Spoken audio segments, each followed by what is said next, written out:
स्वागत है आपका मैकेनिकल एजुकेशनल फोरम में। आशा है आप सभी बहुत अच्छे होंगे। तो आज हम बात करेंगे जब हम टेम्परेचर को चेंज करते हैं तो फ्लूइड की विस्कोसिटी पर उसका क्या इफेक्ट पड़ता है। ठीक है, फ्लूइड आपके दो तरह के हैं, लिक्विड और गैस। हम दोनों को सेपरेट करके समझेंगे। मैंने वीडियो बनाया था डायनामिक विस्कोसिटी का, जिससे मैंने आपको बताया था कि जो विस्कोसिटी है दो कारणों से होती है। एक है कोहेसिव फोर्स, एक इंटरमोलिक्यूलर मोमेंटम ट्रांसफर। ठीक है, और मैंने ये भी बात की थी कि ये जो कोहेसिव फोर्स है वो आपको लिक्विड में ज्यादातर देखने को मिलेगा, इंटरमोलिक्यूलर मोमेंटम ट्रांसफर आपका गैस में देखने को मिलेगा। बात हुई थी हमारी। तो बात है कि जो हम लिक्विड और गैस ये दोनों फ्लूइड है, जब हम लिक्विड में जब टेम्परेचर को इंक्रीज करेंगे तो इसकी विस्कोसिटी क्या होगी। ठीक है ना। तो आपको पता है कि लिक्विड में जो विस्कोसिटी होती है और कोहेसिव फोर्स की वजह से होती है। ठीक है, इंटरमोलिक्यूलर मोमेंटम ट्रांसफर उसमें ना के बराबर होता है। ठीक है, उसकी वजह से वो नहीं आती है। कोहेसिव फोर्स ही मेन कारण होता है लिक्विड में विस्कोसिटी आने का। तो अगर कोहेसिव फोर्स की वजह से विस्कोसिटी आ रही है तो टेम्परेचर जब हम इंक्रीज करेंगे तो इस कोहेसिव फोर्स में चेंज होगा, तभी तो उसकी विस्कोसिटी चेंज होगी। बिल्कुल सही बात है। तो जब हम टेम्परेचर जब बढ़ाते हैं ना किसी लिक्विड का, तो उसका जो कोहेसिव फोर्स होता है वो डिक्रीज होने लगता है। समझिए कि ये एक बॉन्ड है, इस बॉन्ड को मैंने बनाया। जब मैं इसमें आप एनर्जी देंगे, मान लेते हैं नीचे से आप आग लगा देंगे, है ना, तो ये मैं कोशिश करूंगा कि ये दोनों छूटकर जल्दी से भाग जाए।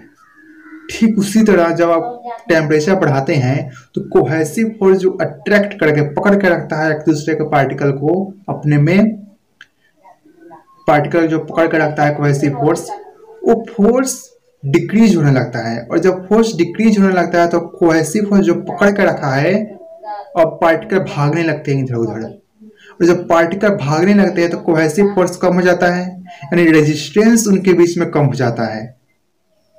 जब रेजिस्टेंस कम होता है तो उनकी विस्कोसिटी भी कम हो जाती है। अब एग्जांपल के लिए आप क्या करिए, खुद प्रैक्टिकल करिए अपने घर में। एक बर्तन लीजिए, उसमें पानी रखिए, पानी लिक्विड है आपका, नीचे आप आग जला दीजिए, गैस ऑन करिए। अब देखेंगे कि वो वेपर होकर ऊपर उड़ रहा है ना, यानी कोहेसिव फोर्स कम हो रहा है। और कोहेसिव फोर्स जब कम हो रहा है तो पार्टिकल भाग रहा है, वेपर बन जा रहा है। तो वहां पर आपकी विस्कोसिटी कम हो जाएगी, रेजिस्टेंस कम हो जाएगा। ये तो सिंपल सी बात है लिक्विड की। अब गैस में जो विस्कोसिटी आता है आपका, वो इंटरमोलिक्यूलर मोमेंटम ट्रांसफर की वजह से आता है। कोहेसिव फोर्स उसमें ना के बराबर होता है, क्योंकि पार्टिकल उसका बहुत दूर दूर पर होते हैं, तो कोहेसिव फोर्स तो लगेगा नहीं। इंटरमोलिक्यूलर मोमेंटम ट्रांसफर होता है। और आपने मेरी पिछली वीडियो देखी है तो आपको पता होगा इंटरमोलिक्यूलर मोमेंटम ट्रांसफर ये होता क्या है। तो जब हम टेम्परेचर बढ़ाते हैं ना गैस का, तो उसके पार्टिकल में काइनेटिक एनर्जी बहुत ज्यादा आ जाती है। जब आप गैस के पार्टिकल में, गैस एग्जाम्पल के लिए आप बर्तन में गैस को रखिए, है ना, आग नीचे से जलाइए। जब आप नीचे से जलाएंगे ना, आप आग नीचे से, तो उनकी एनर्जी बढ़ेगी, पार्टिकल की एनर्जी बढ़ेगी, उनकी काइनेटिक एनर्जी बढ़ेगी और वो भागने लगेंगे बहुत तेजी से इधर उधर। जब वे बहुत तेजी से इधर उधर भागने लगेंगे तो वे एक दूसरे से बहुत टकराएंगे, एक दूसरे से ही इतना ज्यादा टकराएंगे कि उनके बीच रेजिस्टेंस फील होगा। और उस रेजिस्टेंस इतना ज्यादा होगा कि उनकी विस्कोसिटी को इंक्रीज कर देगा। एक चार्ट है जो आपके स्क्रीन पर आया होगा, उसको देखिए। इस चार्ट में मैंने बताया है कि जब टेम्परेचर बढ़ता है तो लिक्विड में, पहले लिक्विड की बात करते हैं, जब टेम्परेचर बढ़ता है तो उसका कोहेसिव फोर्स डिक्रीज हो जाता है, यानी उसका बीच के जो बॉन्ड को बना कर रखा है जो फोर्स, वो कम होने वाला है। और जो कोहेसिव फोर्स ही कम हो गया तो विस्कोसिटी भी कम हो जाएगा लिक्विड का। लेकिन गैस में उल्टा है।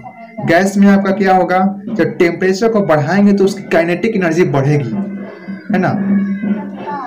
काइनेटिक थ्योरी ऑफ गैस क्या कहता है, ये ना कहता है कि जब आप टेम्परेचर को बढ़ाएंगे तो काइनेटिक एनर्जी उसकी बढ़ेगी। जब आप एनर्जी देंगे तो उसकी काइनेटिक एनर्जी बढ़ेगी, और जब काइनेटिक एनर्जी बढ़ेगी तो उसका मॉलिक्यूलर मोमेंटम ट्रांसफर बड़ी तेजी से बढ़ेगा, है ना। और जब ये मॉलिक्यूलर मोमेंटम ट्रांसफर बढ़ेगा तो सारे पार्टिकल्स के बीच में कोलिजन एकदम जबरदस्त होगा, जिससे उसकी रेजिस्टेंस आएगी और उसकी विस्कोसिटी इंक्रीज हो जाएगी।